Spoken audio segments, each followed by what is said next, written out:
আমরা 2009 সালে 25-26 ফেব্রুয়ারি পিলখানা যে নারকীয় হত্যাকাণ্ড সংঘটিত হয়েছে, যার সাথে আমরা কেউ জড়িত ছিলাম না।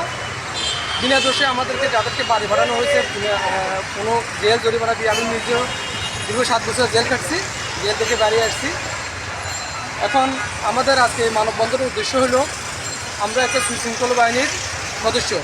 ইতিপূর্বে আমরা জেলা প্রশাসক বরাবর আমাদের এখানে যারা আছে, আমাদের সিনিয়র উস্তাদ সাহাব তারা সহ আমরা যে জেলা প্রশাসক বরাবর আমরা স্মারকলিপি প্রদান করছি।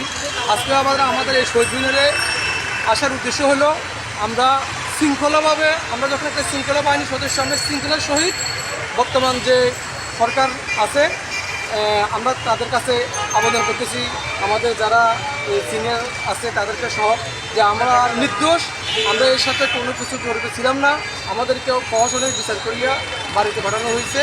আমরা সরকারের কাছে আকুল আবেদন, এই যে পিলখানার যে হত্যাকাণ্ড সংঘটিত হয়েছে তার পুনঃতদন্ত করে বিচার করে, আমরা যদি দোষী আমাদেরকে বিচার করা হোক, আর যদি আমরা দোষী না হই আমাদেরকে আমাদের ন্যায্য পাওনা দিয়ে আমাদেরকে চাকরিতে পুনর্বহাল করা হোক, এবং যাদের বয়স অতিক্রান্ত হয়ে গেছে তাদেরকে তাদের ন্যায্য পাওনাটা বুঝিয়ে দেওয়া হোক। এই জন্যই আজকে আমাদের এখানে সেলিম ডিল করছে, জাহাঙ্গীর কবির নানক ডিল করছে, সেখানে আমরা সাধারণ বিডিআর সৈনিক, আমরা এভাবে কীভাবে টাকা দেব? আমাদের সবারই অভিযোগ দিছে অধীনস্থদেরকে নিয়ন্ত্রণ করি নাই, অস্ত্রধারী তো তারা আগেই রেডি করছে, আমরা কীভাবে তাদেরকে নিয়ন্ত্রণ করব? আর আমাদের তদন্ত সেনা কর্মকর্তারা যে তদন্ত করছে সেটা প্রকাশ করে নাই। আব্দুল কাহার এখন আওয়ামী লীগ নেতা, সে যেটা তদন্ত করছে এটা প্রকাশ করছে, এবং বিশেষ করে আমার যে কোর্টে বিচার করছে কর্নেল জাহিদ, সে আওয়ামী লীগের বরিশাল থেকে প্রার্থী ছিল, বর্তমানে জেলে আছে। তাহলে এই তদন্তটা কীভাবে হয়েছে? সেনাবাহিনীর সাথে আমাদের কোনো বিরোধ ছিল না। এখন শুনেন, আপনি তো একটু লম্বা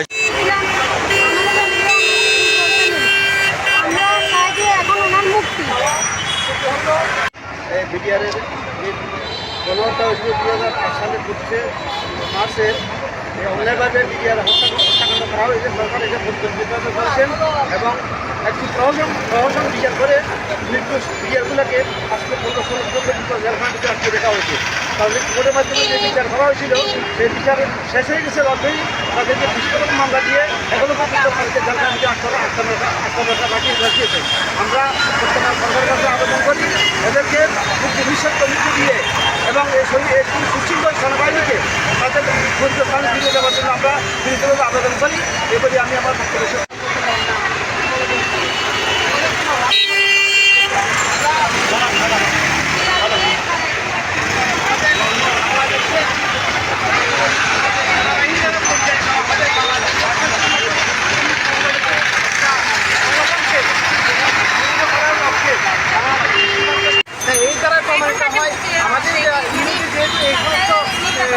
ঘটনা ঘটেছে, তাহলে এখানে প্রমাণিত হয় যে সারা বাংলাদেশে এরকম বিহারকে হয়রানি করে, জেলবন্দি করে, কারাগারে জেলবন্দি করে তাদেরকে চাকরিচ্যুত করা হয়,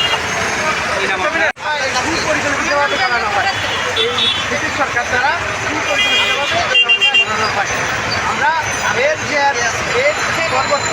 পরবর্তীতে এর ড্রাইভার আমাদের মতো নিরীহ বিডিআরের উপর চাপিয়ে দেওয়া হয়, এবং এর দ্বারা আমরা বিভিন্ন মেয়াদে সাজাপ্রাপ্ত হয়ে আমরা বিভিন্নভাবে মানবাধিকার জীবনযাপন করছি। আমার বড় ভাই বিডিআরের কর্মকর্তা ছিল, উনি পিলখানা হয়ে আজকে 18 সালে মহোদয় একটা সুস্থ এবং পরিকল্পনা অনুযায়ী বিডিআর হত্যাযজ্ঞে যে ঘটনা সংঘটিত হয়েছিল সেখানে চাকরিচ্যুত 18,000+ বিডিআর সদস্য এবং বিনা দোষে এখনো কারাগারে আবদ্ধ আছেন আমাদের সাথী ভাইদেরা, তাদের মুক্তির দাবিতে আজকের এই মানববন্ধন অনুষ্ঠানের মাধ্যমে আমরা বর্তমান সরকারের প্রধান উপদেষ্টা সহ সংশ্লিষ্ট সকল উপদেষ্টাদের দৃষ্টি আকর্ষণ করছি, আমাদের চাকরিতে আমাদেরকে পুনর্বহাল করা হোক এবং যারা প্রকৃত অপরাধী তাদেরকে আইনের আওতায় এনে তাদের বিচার নিশ্চিত করে, এবং যারা নির্দোষ তাদেরকে খালাস প্রদানের জন্যই আজকের আমাদের এই মানববন্ধন। এ পর্যায়ে আমাদের মাঝে বক্তব্য রাখছেন লেফটেন্যান্ট ওয়ালিউল্লাহ।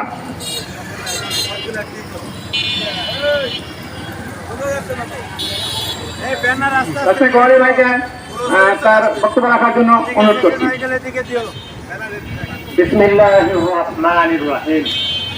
আপনারা সকলে জানেন যে 25 এবং 26শে ফেব্রুয়ারি 2009 তারিখে আমাদেরকে অন্যায়ভাবে শাস্তি দেওয়া হয়েছে এবং চাকরি থেকে বহিষ্কার করা হয়েছে। সুতরাং এই অন্যায়ের আমরা প্রতিকারের আহ্বান নিয়ে আপনাদের সামনে উপস্থিত হয়েছি এবং দাঁড়িয়েছি। আপনি এখানে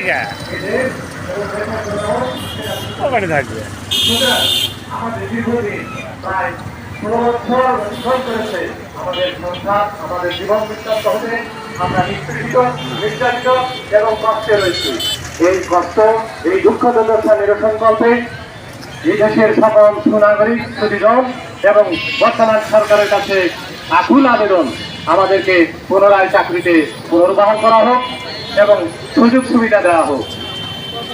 আর আমাদের যে সমস্ত ভাইরা কারাগারে আবদ্ধ রয়েছে অন্যায়ভাবে, কারণ তাদের শাস্তি শেষ হয়ে গেছে আরো অনেক আগে, যদি তাদেরকে আরো অন্যান্য মামলার শাস্তি দেওয়া হয় তবুও তা শেষ হয়ে যাওয়ার কথা। সুতরাং তাদেরও আমরা মুক্তি কামনা করছি, তাদেরকেও যেন অতি দ্রুত মুক্তি দেওয়া হয়। আমরা নিরপরাধ বন্দীর যেমন মুক্তি চাচ্ছি, তেমন অপরাধীদের শাস্তিও চাচ্ছি। সুতরাং আমাদের এই দাবিকে গ্রহণ করা হোক। বর্তমান আর ফাঁসিবাদী সরকার নেই, আমরা ফাঁসিবাদ সরকার হতে যেহেতু মুক্তি পেয়েছি, সেহেতু আমাদের ন্যায্য অধিকার আদায়ের জন্য সকলের সর্বাবস্থায় সকল সাংবাদিক, জনগণ, রাজনীতিবিদ এবং প্রশাসনের দৃষ্টি আকর্ষণ করছি। আপনারা আমাদের প্রতি সদয় হন এবং আমাদের জীবনকে সুন্দর সুশোভিত করতে সাহায্য করেন। আশা করি আমাদের এই সাহায্য আপনাদের মনে থাকবে এবং আমরা আপনাদের কল্যাণের জন্য কাজ করতে পারবো। দেশ মাতৃকার স্বার্থে আমরা আমাদেরকে এগিয়ে নিতে পারবো। সুতরাং আপনাদের কাছে আবারও আবেদন করছি, আপনারা আমাদের কথা শুনুন, আমাদের বিবেচনা করুন এবং সেই সমস্ত কথায় লিখুন যে কথা লিখলে দেশ ও জনগণের কল্যাণ হয় এবং এই নির্যাতিত, নিষ্পেষিত, অন্যায়ভাবে অবহেলিত শাস্তিপ্রাপ্ত বিডিআর সদস্যদের কর্মে ফিরে যাওয়ার সুযোগ আছে। আপনাদের অবগতির জন্য আবারও জানাচ্ছি যে আমি বাংলাদেশ রাইফেলসের ভর্তি হয়েছিলাম 1991 সালে। আমার পদবি ছিল তখন লেফটেন্যান্ট। আমি গোয়েন্দা শাখার একজন সদস্য হিসাবে 7 রাইফেল ব্যাটালিয়নের অন্তর্গত সংযুক্ত ডিউটিতে কালীগঞ্জ ক্যাম্পে ছিলাম।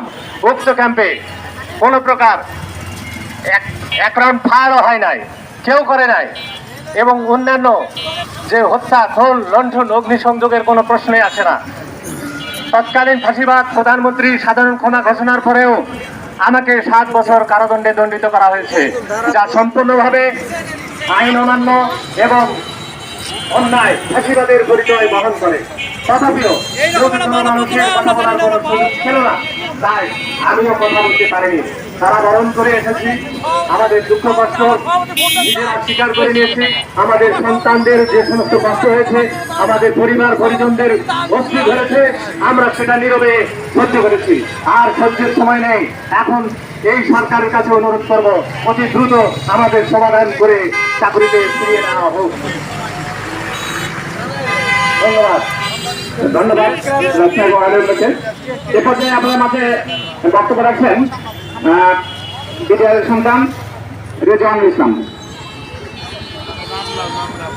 বিসমিল্লাহির রহমানির রহিম। উপস্থিত সবাইকে জানাই আন্তরিক শুভেচ্ছা এবং সালাম। আসসালামু আলাইকুম এবং হিন্দুদের প্রতি আদাব। 24 রাইফেল ব্যাটালিয়ান, মোহাম্মদ তারিকুল ইসলাম তারেক আমার পিতা। আমরা এখানে আজকে শহীদ মিনারে আমরা বিডিআরের যে গণহত্যা হয়েছিল 2008 সালের 25শে মার্চের এই অন্যায়ভাবে বিডিআর হত্যাকাণ্ড করা হয়েছে। সরকার এটা পরিকল্পিতভাবে করেছেন এবং একটি প্রহসন বিচার করে নির্দোষ বিডিআরগুলোকে আজকে 15-16 বছর পর্যন্ত জেলখানার ভিতরে আটকে রাখা হয়েছে। তাদের কোর্টের মাধ্যমে যে বিচার করা হয়েছিল সেই বিচার শেষ হয়ে গেছে অলরেডি। তাদেরকে 20 রকম মামলা দিয়ে এখনো পর্যন্ত তাদেরকে জেলখানার ভিতরে রাখিয়েছেন।